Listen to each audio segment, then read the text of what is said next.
Hello, everybody. My name is Dan Skipbound, and this is the Top 5 Weekly, where myself and a guest discuss a topic based on the movies that are out in theaters, but not right now. This is the third episode in my Academy Awards series leading up to the Academy Awards.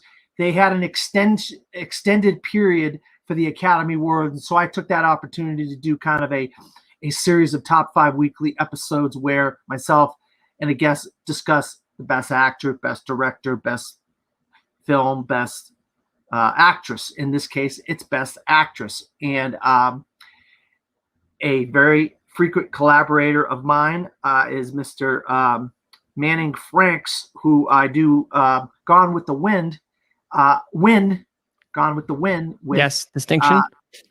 He seems to have a little bit of information about awards, so I thought, well, let's get him in here. He'll have a lot to say about who the best actresses performances. No insider knowledge whatsoever. This is merely personal preference. Please do not crucify me. Yeah. Well, it's all personal preference. Yeah, the Top 5 Weekly is just basically a list of what we feel is our favorites. Basically, it could be the worst film in the face of films, but it's our favorite, so it's on our list. That's what matters. There's no judging here, and that's what I love about the Top 5 Weekly. We could share films, we could share roles, we can share all these different things that maybe people haven't seen. Maybe I haven't seen that. Well, I'm going to put that to my list and go see that movie or whatever, because of maybe something that one of us said, or in previous episodes, something that somebody may have said. So, and that's what's fun about the Top 5 Weekly. And with awards season right in the middle, we're right in the middle of awards season. What a great time to do the special Academy Awards series that we're doing. I mean, this is quintessential stuff, and I'm just kind of looking forward to us talking more about Oscars. And then, although at the same time, I'm kind of glad we're going to get a break, because I feel like this season has gone on extra long, because we've got an extra month, basically, or almost more than a month. 2 months. Yep. That's weird to think about. Yeah, it stretched the year out, and what's the weird part is thinking about the films that may not have been included if the year was a normal year. That'll really get your brain working. Well, I can't wait to figure out because this next eligible window will be a shortened year. Yep. So I'm curious to see what's going to officially make it, because obviously it was the last day in February was the cutoff date. So, but anyway, this is about winners past, not winners today. Yeah, absolutely. So obviously you're my guest, and so you get to go first. So let's get into this. What is your number 5? I told you beforehand, I was hoping to I'd literally watched a movie today in preparation for this that I have not seen, but it's been meaning to be on my list for the longest time. I finally saw it, or at least I finally saw all of it, because I've seen little bits and pieces on TCM before and on various other channels. So I'm going to bite the bullet, and merely because this is so fresh upon my mind. But looking back also at the best actresses, there are some great ones, but some of the iconic ones you may think of to this day haven't always gotten the best actress wins. Looking back, I don't think everyone's going to remember all 4 of Katharine Hepburn's performances, but I remember her more in the Philadelphia Story than I remember her in, let's say, what did she win before Lion in Winter? Oh God. See, I don't even remember. See, that's the thing. Like some of these other ones that she's won before, there's some other iconic performances that could have totally deserved the Oscars in comparison.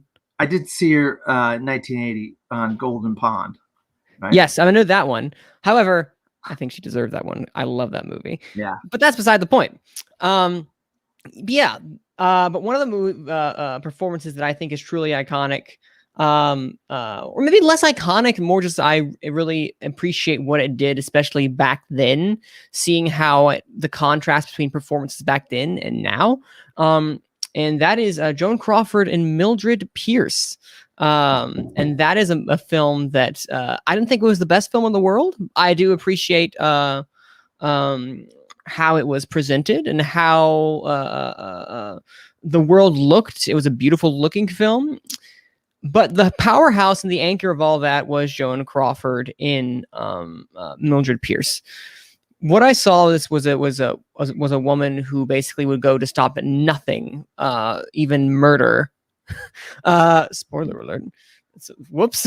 But it's an old movie. You probably would have seen it now. To make sure that her daughter, or I'm not going to spoil too much because I didn't know much going into it, but I want people to go out and check it out. Of the fact that for movies back then, there was a particular style of acting and how they acted. You look at now in comparison to what Betty Davis was back then, or Ann Baxter, or even Katharine Hepburn, anyone, how they acted back then in comparison to now, it is very different. But you look at Mildred Pierce and you look at how she acted and how she commanded the screen with her coldness, what she had, what she possessed in those scenes that she had interacting with her husband, her ex-husband, her daughters even.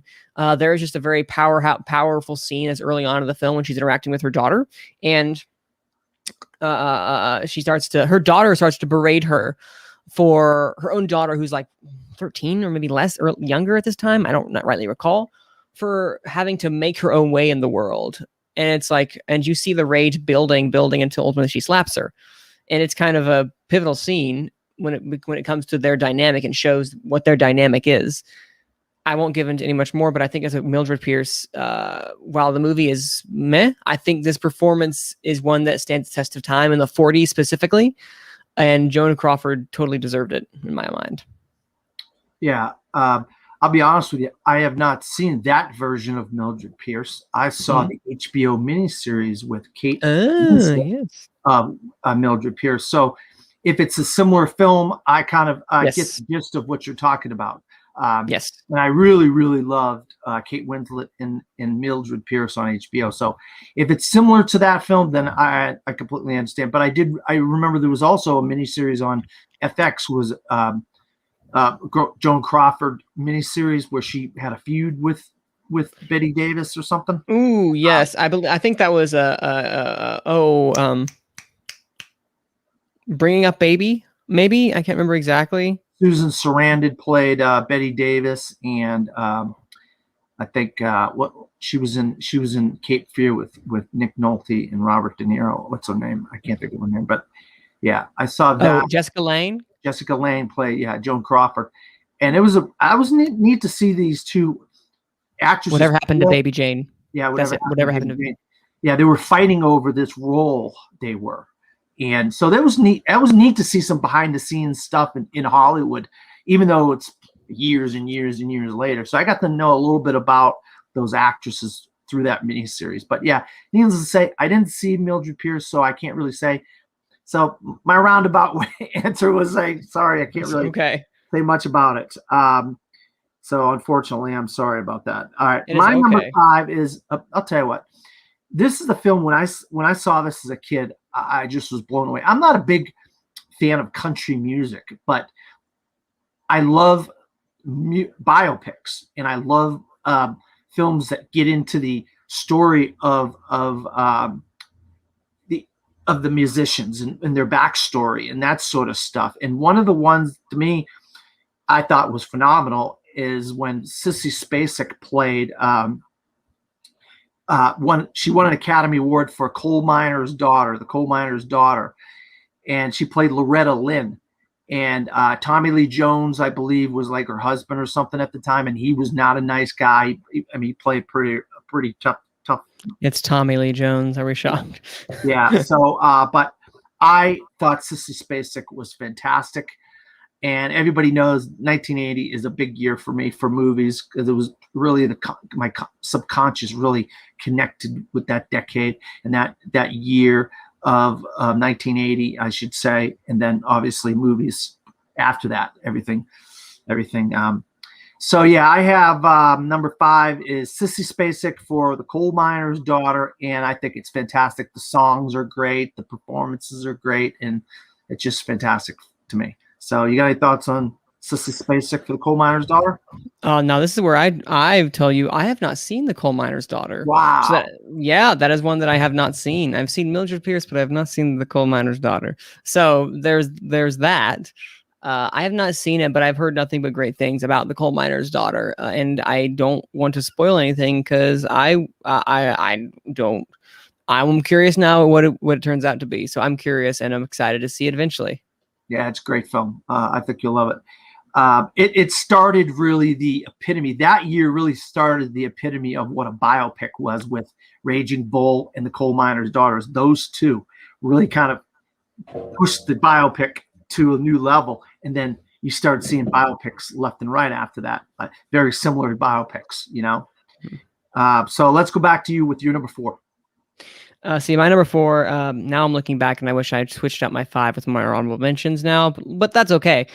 Number 4 is one that I actually had mentioned beforehand, and that is what I think to be her best performance, her most mature performance that kind of grace we were blessed to see before she passed, and that is Katharine Hepburn in On Golden Pond. Now, On Golden Pond, people will say, oh, Lion in Winter might be her best, or even The Philadelphia Story might be her best. And I'll agree, stuff like that is quintessential Katharine Hepburn. You see how she talks like this. Yeah, everyone talks. That's Katharine Hepburn. But when I think of what she was able to do she and Henry Fonda were able to do, and her own daughter, his own daughter and Jane Fonda, what they were able to do in that to portray two old aging individuals who are going in their 80s, who were just madly in love, but also going through their own tumultuous times trying to find out who they were. The quintessential scene to me is when she is holding, I'm always going to try to give you a quintessential scene, is when she is holding Henry Fonda and says, "You are my knight in shining armor," or "You're my knight in shining armor," as she says in her roundabout way that she talks. It is such a touching performance that you don't see truly many actresses from when they started along that time to where they are now this old. When they did this movie, I think in like the 70s. I could be wrong. 81. Okay, so close. And just to see her going from the 30s to 81 as an actress, and what that means for her, not only her, but for all films, and see her mature as an actress, it just was such a vulnerable performance but it felt so real and wasn't like overacting. It was the perfect touch. And I think this is the best Katharine Hepburn performance. Is it the most quintessential? No, but I think it's the best.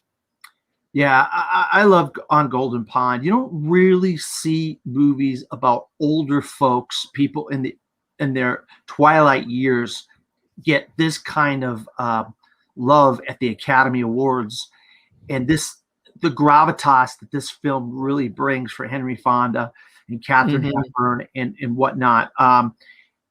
Because usually people, oh, it's older people. Okay, whatever. We'll blow it off. But sometimes you get the 45 years, or you get the On Golden Pond, or you get some of these types of films that really brings it home. And these older senior citizen characters really still can act. The actors can just still give great performances. And when you have two of the greatest of all time, Henry Fonda and Katharine Hepburn, it makes complete sense. And this is right in that area where I said 80, 81, where I just really came into my own as a film fan and a film aficionado, 6, 7 years old. Ebert and Roper, I was religiously watching. Yes.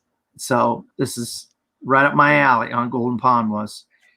Because I had been watching those movies, the older movies with them, like 12 Angry Men and all these older films, So I was like, oh my God, these guys, They still got it. Yeah, basically. All right, so my number 3, very similar, 1982. Which made 4? 19. I'm going very similar in 1982, I believe. No, and I meant, like, are we on number 4? Oh, and mine, yeah. I'm gonna say, did we skip? 4. I'm on. I did something wrong. Yeah, I'm glad you caught me there, because I actually skipped my number 4 and was going to my number 3. So that gave a clue away, I guess, maybe. But my number 4, look, my family, I'm from Massachusetts. I've lived there up until I was 18 years old, and my family moved us to Florida, and that's where I currently reside, in Florida. But when we moved to Florida, something was going on, and it was all over the news in Florida. And they made a movie about this in 2003. And at the locations and the places this actually took place. And the movie is called Monster, and it's about a woman by the name of Eileen Wuornos. And let me tell you something. The actress that won the Academy Award that year, her name is Charlize Theron. You all probably think, oh, Charlize Theron, she's one of the most gorgeous women on the face of the planet. She literally played one of the ugliest women you could think of in this film. I mean, literally and figuratively. She's terrifying. She's terrifying because she's murdering these men that she's being picked up by on the side of I-95 in Daytona Beach, New Smyrna, Ormond Beach, that area of 95 on eastern Florida, which is 25 minutes away from where I live. But I've been to some of the locations. There's a bar in the film that they film a lot of it. I've been there, been by there dozens of times. It's a little hole in the wall, a little biker bar.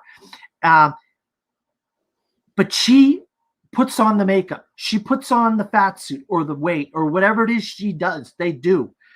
And she becomes Eileen Wuornos. And so there's a reason why she won the Academy Award. But she also is still able to act the way she's act. We all know Charlize Theron is a phenomenal actress. And so to me, that knowing that I lived so close to that at that time, just having moved to Florida, my family, and that was all over the news and stuff, I had to put Charlize Theron from Monster on my list at number 4. So have you seen Monster? Do you have anything? I have seen Monster, and that is one of those films that sticks with you. Maybe not for the overarching film, but mainly that's one of those, it's like reminds me of Mildred Pierce.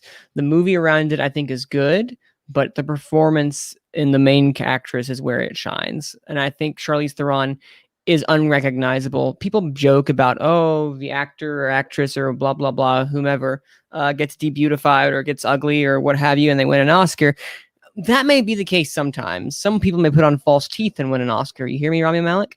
But like, she actually absolutely deserved this because this was a true transformation. Like, I did not even notice that was Charlize Theron. Not even once was I like, not Charlize Theron. No, this is someone who is taking men and murdering them. She is, in fact, what the title possesses. But it also, it's not afraid to, show her in like the sympathetic light. She's not character who's just like, I'm evil just for the sake of being evil. You see, you see exactly who she is and trying to come to terms with what she is and the actions that she has done. And again, this is not a podcast condoning what she has done by any stretch of the imagination, but you see it. She's a 3-dimensional character, and Charlize Theron does an amazing job doing that. And I think this showed like, oh wow, she can act very well. And she's not just a pretty face. No, she is far more than that. And the thing is, not getting off top, a couple of years ago, she did a movie called Bombshell, where she did play a pretty woman, an absolutely gorgeous woman, and made herself look like her and Megyn Kelly, but still gave a phenomenal performance. I didn't even recognize her when I first saw those pictures. I was like, I know that's Charlize Theron, but that's also Megyn Kelly. So she can look ugly and give a great performance, and she can look pretty and give a great performance. It doesn't matter because it doesn't matter. It's acting nonetheless. Agreed. Yep. So, all right, let's go back to you with your number 3. My number 3. Well, this is one that I absolutely love. This is a movie that just gets me real good. Gives me a big smile on my face with the dark humor, don't you know? This is Frances McDormand in Fargo. Now, hold on. We gotta. Sorry, I'm sorry. We gotta hold off on that one, Manning, right now. I wonder why. Go ahead then. So let's get to my number 3. And I don't know if you know me that well, Manning, but my favorite actress is Meryl Streep. And I think the role that really, I mean, she's won an Academy Award before this film, but this is the one that really brought home how incredible she is. And when they actually use the name of this movie in conversation, in life, every day, everywhere, everybody says it's a Sophie's Choice. Because it's literally a Sophie's Choice. The movie is one of the most ridiculous decisions anybody has to make in their entire life. And she is playing a Polish woman who has to choose between one of her 2 children. That's the choice she makes because she's in the hands of Nazis, and it's rough. It's really, really, really rough. Not an And easy Meryl watch. Streep absolutely knocks it out of the park as Sophie. Oh my God, what can I say about this film? This film, I mean, this is like a flashback in the film. The stuff about Sophie's Choice is a flashback in the film. She's in the foreground in a house with Kevin Kline and some people, kind of an artsy fartsy house of poets and whatever. But she tells the story, and we find out why the film is called Sophie's Choice and the difficulties she had growing up. And wow, Meryl Streep. There's a reason why she's my favorite actress. Was Kramer versus Kramer, The Deer Hunter. Her early stuff was just unbelievable. You got any thoughts about Sophie's Choice? I do have thoughts. That's a real Sophie's Choice you presented me with. See, we use that in every single instance that we can for those who know Meryl Streep is and those who know what the movie Sophie's Choice is. She did not make my top 5, but she was close to. Not from quality aside. This is merely, again, on personal preference. She's on my honorable mention, spoiler alert, because this is just a quality performance through and through. I'm not, you know what I'm talking about. The train scene, or in the scene is near the end of it. We won't spoil what it is, but you can understand. And when she comes down to making the choice, that's all I'm going to say. That is utterly heart-wrenching. And to this day, I'm just like, to see the tears on her face. I'm not going to spoil too much, but other than the fact that this is because I didn't, before I saw it, I didn't know how it ended. And I want you guys to go into there with the big surprise on what happens near the end. Yeah, it's one of the most tragic scenes in movie history. And I don't think you could get as much out of this scene as you got. And that's what tells you the filmmakers, and obviously Meryl Streep, why she's arguably the greatest actress of all time. I mean, it's obvious. I'm saying arguably, but it's my opinion. She's my number 1 actress of all time. So I grew up on Meryl Streep, and so that's why she's my number 1. But yeah, so okay, so that's my number 3. We're going into your number 2. Yes, we are in fact going to my number 2, and I hope I'm going to be talking about my number 3 very soon. We'll find out about that. But my number 2, there are performances that are iconic, and then there are performances that withstand the test of time while also being iconic. And this is one that I myself grew up on, not because I was alive at this time, but because I grew up watching it on repeat. And just a spoonful of sugar helps the medicine go down.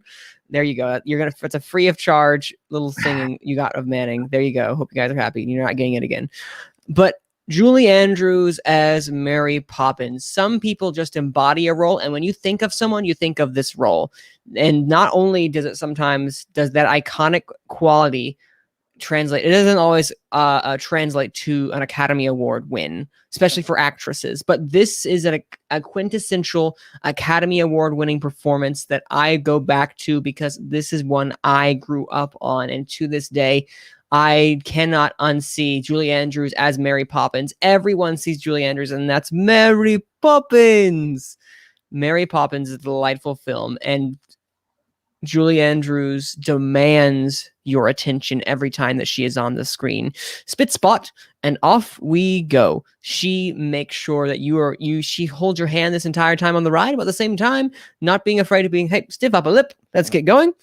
It is one performance that I will go to my grave just thinking of how utterly delightful, but just kind of almost intimate that performance is, where she keeps everyone at arm's length, but at the very end, after she's done her thing, her duty, this one's, I'm not going to hesitate spoiling because everyone knows Mary Poppins if you've seen it already, or at least know of it. It's very popular. There's no big spoilers. She goes away at the very end with her talking like parrot umbrella, and she's like, they don't need me anymore. and then just goes along, and it's just kind of very sad, but also a very exuberant performance that she manages to do layers deep. And I really want to know the psychology of Mary Poppins, because she's the fascinating character, and Julie Andrews is the biggest help in doing that. So that is what I have to say on Julie Andrews' performance as Mary Poppins. Yeah, I mean, I love Mary Poppins. I mean, I don't consider it one of the greatest of all time. I honestly think of when I think of Audrey Hepburn, I think of The Sound of Music. Julie Andrews. Julie Andrews. I just, Mary Poppins is great. It's great. There's no doubt about it. But I like The Sound of Music better, and I like her in it better than I do. Dan, you just need a good old spoonful of sugar to help that medicine go down. Yeah, but they're both fantastic. Don't get me wrong. It's just like what's to say? It's a little bit of this, a little bit of that, whatever. Oh yeah. I mean, they're so both so great. It's like nitpicking, saying one's better than the other. You know, it's really not. It's hard to make a comparison to say one's better than the other. I just prefer The Sound of Music better than I do Mary Poppins. That's just me. But I love both of them. I love Mary Poppins. There's no doubt about it. I love Mary Poppins. And on Emily Blunt, she did everything she could. You can't live up to Audrey. Julie Andrews. Julie Andrews. Why do I keep? I don't know. I'm very confused. I don't know why I keep saying it, because I got Audrey Hepburn in my mind.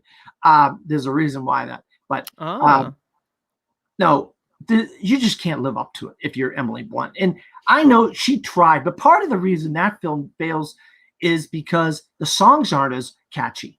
And if the songs aren't as catchy, the movie as a whole isn't as memorable. And whereas the superflagilistic expialidocious, there's so many great songs in Mary Poppins.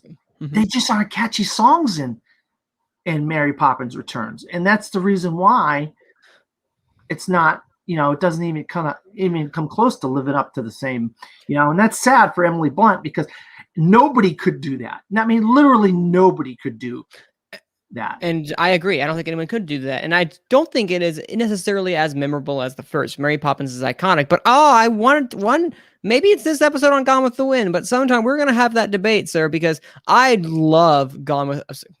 Wow. Now look at me. I'm messing up over here too. COVID brain. I love Mary Poppins Returns, and I think Emily Blunt does a fantastic job while not making it her own, while also taking some cues from what Julie Andrews did. And I think her performance is masterful, and I think she should have gotten an Oscar nomination that year, because what she did for an iconic character such as Mary Poppins, making it her own, like, I cherish that movie with all of my heart. Supercalifragilisticexpialidocious, Step in Time, Chim Chimerie, that entire pantheon of songs is what I adore. And, of course, there's like Triple O Light Fantastic's not going to be the same thing as Chim Chimerie by any stretch of the imagination, or Where the Lost Things Go. They're fine, but they're not as iconic, and I agree with that. But I think Mary Poppins Returns is an utterly delightful film that I adore. But this isn't the Mary Poppins podcast. This is the Best Actress stuff. It's a top 5 weekly. That's the time we get off on tangents like this. But tangents. It's time for me to talk about my number 2. I see now why. I did my best, man. I did my best. That's all we got to do sometimes, Yeah. I tried. I just don't do that accent as well as other people. Marge Gunderson. I mean, are you kidding me with Marge? I mean, Frances McDormand. I mean, she just blows it out of the park. Pregnant sheriff. I mean, just accent, the whole 9 yards she's doing. She's got like stuff going on with her stomach, and oh yeah, and she's got to eat, and then she's got to try to uncover a murder, and I mean, this is all this. She's got this husband that's it's like she's wearing the pants in the family while also trying to give birth. He's an artist, and he's a goofball. I mean, it's just like, what the heck? How could you be so amazing? I mean, more amazing than what Frances McDormand does with Marge Gunderson, and the Coen brothers. Wow, they had One of like their best. Arizona before this, and some other Hudsucker Proxy, and some of these other types of. But this is the film to me that put them on the map as one of For the sure. greatest filmmakers alive at this point in their career, and they put out gem after gem after gem after this. Absolutely. This is like 2.5 decades ago. This film came out, almost 95, 96, 97, somewhere in there, maybe later, I can't remember, but it's in the mid 90s somewhere. 96. So it's basically 25 years old, this film is, and it's just like one of the most iconic films for years and years to come. It will still remain in one of the greatest films of all time. Of course, anchored on the performance by Frances McDormand, yeah. He had yeah. William H. Macy in there, and it's just like he plays a shyster card guy. Like, oh my God, there's so many great characters. They write such great characters. They gave her such great dialogue. But I've been speaking so much about this. I know this is your number 3, so I'm going to let you talk a little bit. It is. Frances McDormand in Fargo is definitely my number 3. I'm sorry for all the Midwesterners up there. This is not the best one out there, but I'm doing the best that I can. Now, let me tell you a little bit about Frances. We go way back over here. No, okay, I'm going to stop. But Frances McDormand in this performance in Fargo, I think that Coen brothers succeed personally for me. I love it when they have some dark humor inserted into their films. To me, that's where they shine the most, because not many people can walk that fine line between dark humor, but also a drama. And interweaving these like 3 separate stories going on at once is just a wonderful film. And who anchors this? It's Frances McDormand in Fargo. Like, there's a way she says Fargo. Oh, you betcha. Oh, you betcha.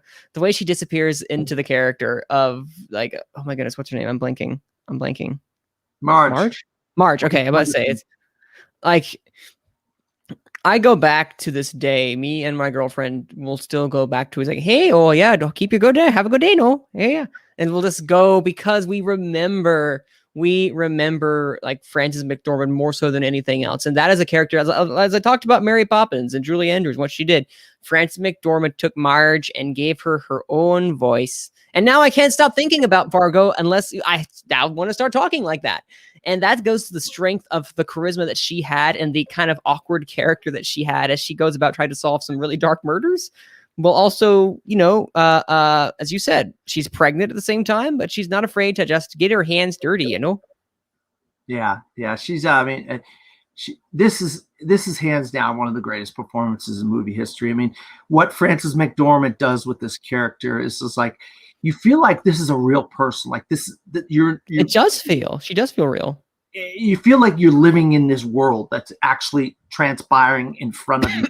And sometimes movies can just be, okay, you're watching a movie, you walk out. But this like feels like it's actually happening. Like the performance that she's giving is like she's a real person. Like you could go up to North Dakota and run into Marge Gunderson. Yeah. And that's how amazing of a job she does. And what's great about this film. But yeah, so that was my number 2. Let's get into some honorable mentions here. Yes. You go first. Yes, there was one that I had mentioned that I was debating with replacing with Joan Crawford and Mildred Pierce. In fact, let's pretend I retroactively did that because I want to for number 5, I want to highlight Liza Minnelli in Cabaret. Yes, The Godfather did not win as many Oscars as Cabaret did. Cabaret won a lot of the technical things, but one of the best actress winner for that year, Liza Minnelli, owns Cabaret, owns the role of Sally Bowles to this point, where such a very haunted but very melancholy character set during the rise of Nazi Germany. What she goes through and then the horrors that she experiences while at this cabaret show and the musical numbers that she does. It is the quintessential musical performance that sits right alongside Julie Andrews' Mary Poppins. It is a dichotomy, if you will, of one that is rooted in darkness and one that is rooted in levity. And Sally Bowles, what Liza Minnelli does for that character is, I think, something that's very haunting and memorable personally to me. But Moving right along, that's just my little spiel. I wanted to give my honorable mention because, I think she was a close 6, if not my 5 for me. We also have my most recent one, Olivia Colman in The Favorite, which I love, love, love, love, love, love. Glenn Close and The Wife, but I'm not going to be mad because those are my 2 favorite performances for actresses that year, Olivia Colman in The Favorite, because man, that is a fun, outrageous performance. I also have Jodie Foster in Silence of the Lambs. Silence of the Lambs is, I think, a movie. I'm not seeing The Accused, but I think how she holds her own against Anthony Hopkins and just kind of managed to create the character of Clarice is something I want to commend greatly. The other one I have is Elizabeth Taylor in Who's Afraid of Virginia Woolf. This one's very similar, at least kind of in part, to not necessarily, but I'll explain a little later, to my number 1.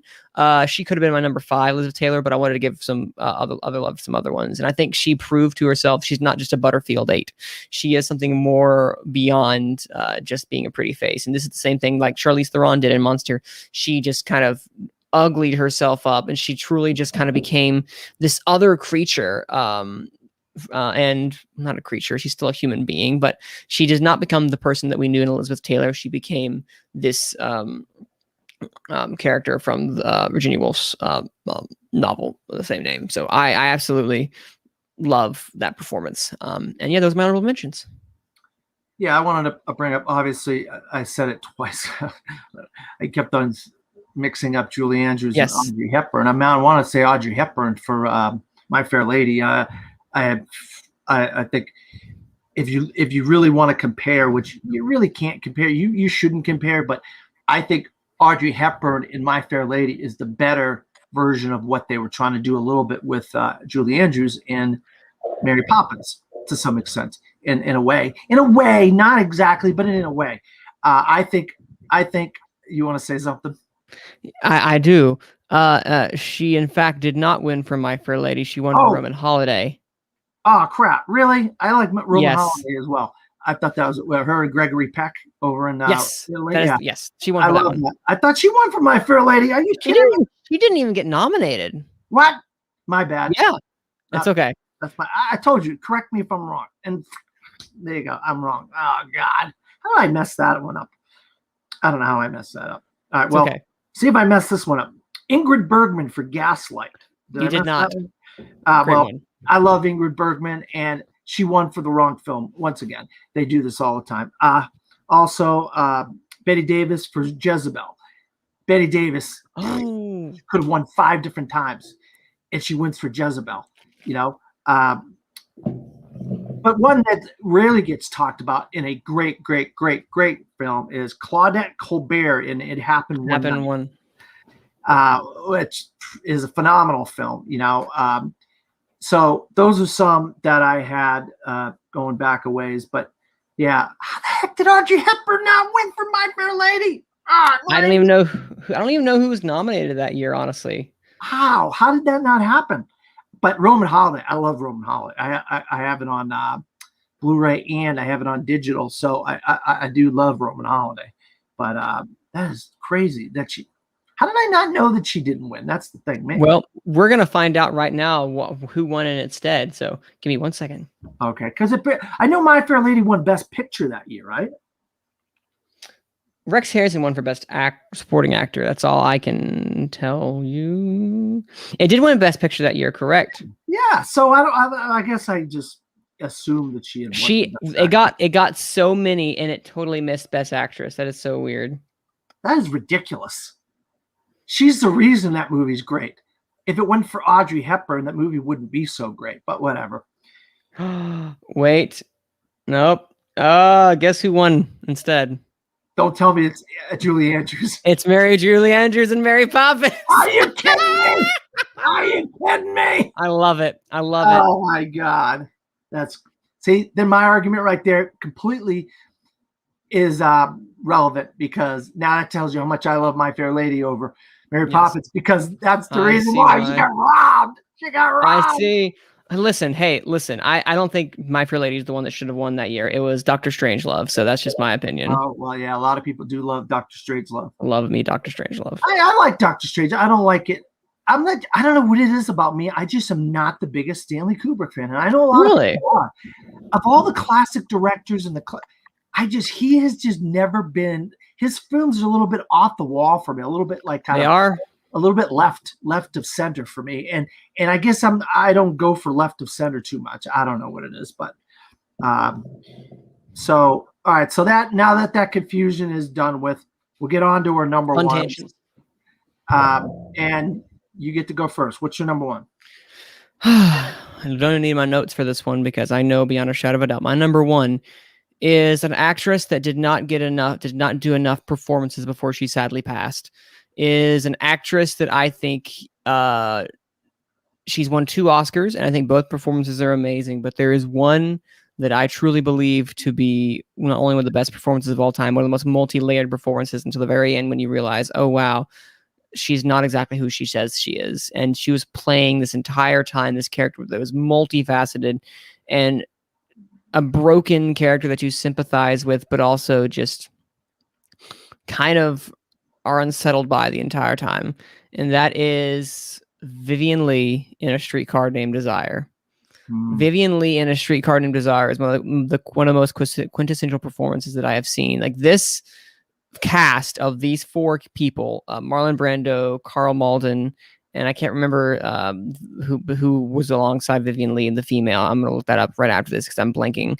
Is what we call the 4, like, is what I call the 4 horsemen, because this is a powerhouse of 4 performances. And what Vivien Leigh manages to do, it's just an iconic performance to me, an iconic movie to say the least. But I've always depended upon the kindness of strangers near the end when she says that, and it's we start with her and then we end with her, and she is the bookend of this film, of someone who is just so broken and lives in this world because of horrors that have happened within her past.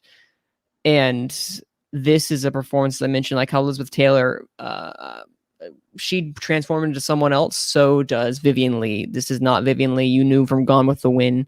This is a broken character, a character that it tries to find some semblance of the life that she knew beforehand, if that life even existed at all. So Vivien Leigh in A Streetcar Named Desire. Yeah, that's a great role. Brando is in there, and so hey Stella. Yeah, you said it, man. I was gonna say it, but I let you say it instead. Yeah, that is this. I mean, that creator, the creator of that film, there's not a lot of films that are like his films. They're just so. What's his name? I can't think of the guy's name right now. I'm blanking too. Oh my word! But it was Kazan. Elia Kazan. But yes, it was based on a play by. They really do it. It's just so alive, and it's so real, and so just the location of where they're filming, and just this kind of what this apartment building with all these different, and there's this little world that they live in. It's not a lot of films can do that and make it so real and so vivid and so just alive, all the different characters. And of course, when you have great performances like that with her and Brando, it just brings it all together, Great choice. We kind of alluded to her. You actually had her on your list on one of your I think number 4 or something like that. And that was my number 1 is Katharine Hepburn for The Lion and Winter. Yes. Kept that under my vest pretty good, didn't I? You did. Because you didn't see that coming, did you? I didn't, honestly. I thought it would have been, you'd mentioned Audrey Hepburn by accident. So I was like, oh yeah, it has to be that one. Audrey Hepburn. I had her in my honorable mentions, thinking that she had won for My Fair Lady, but obviously she didn't. Yeah, Katharine Hepburn plays this queen, and there's some things going on with kings and queens and princes and love triangles and this and that, and who should be the throne and all this kind of stuff. And you've seen it so many times over the decades, but this is really when it was phenomenal. The Lion and Winter really captured that game of, for lack of a better word, thrones. Yep, you're not wrong. It really did. I mean, The Lion and Winter really captured the Game of Thrones before there was a Game of Thrones. And then when you have people like Peter O'Toole and Anthony Hopkins in there in the mix, you're like, okay, this has got some heavy hitters. And of course, arguably, I mean, my favorite of all time is Meryl Streep, but I put probably Meryl and Catherine at A and B, A, whatever, however you want to put it. And she gives us great because she's kind of has her own ulterior motives of what's going on here, who she wants to see get the throne and stuff, you know. And the thing is, it's got everything. You know, these people are giving these great performances, but this set production and costumes and makeup and hair and all, it's the full, it goes the full gambit of just really a great period piece.